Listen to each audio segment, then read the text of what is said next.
বাংলাদেশ রেলওয়ের রানিং স্টাফদের কর্মবিরতির কারণে সারা দেশের মতো কিশোরগঞ্জেও বন্ধ রয়েছে ট্রেন চলাচল। স্টেশনে এসে ট্রেন বন্ধের খবর শুনে অনেকে বাসে গন্তব্যে যাত্রা করেন।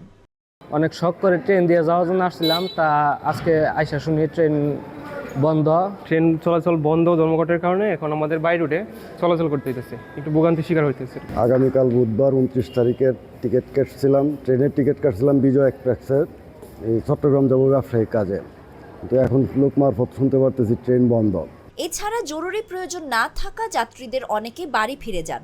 মঙ্গলবার দুপুর 12টার দিকে কিশোরগঞ্জ শহরের গাইটাল বাস স্ট্যান্ডে গিয়ে যাত্রীদের ভিড় দেখা গেছে। অন্যান্য দিনের তুলনায় যাত্রীর চাপ বেড়েছে বলে জানান বাস কাউন্টারের কর্মচারীরা।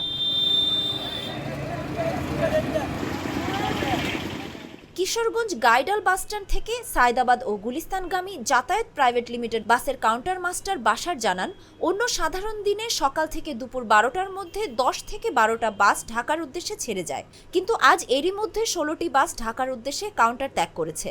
সব বাসে যাত্রী ছিল পরিপূর্ণ।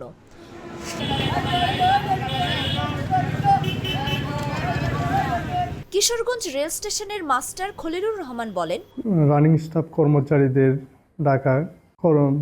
ঢাকা রেল অবরোধের কারণে ট্রেন যোগাযোগ আপাতত ঢাকার সাথে কিশোরগঞ্জ ট্রেন যোগাযোগ বন্ধ আছে।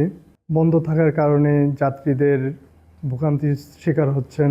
কিশোরগঞ্জ স্টেশনে আপাতত কোনো আন্দোলন নেই, কারণ এখানে কোনো রানিং স্টাফ না থাকার কারণে এখানে আপাতত স্টেশন শান্ত আছে। আর যাত্রীরা আসতেছে, তারা টিকিট ফেরত দিয়ে টাকা নিয়ে যাচ্ছে।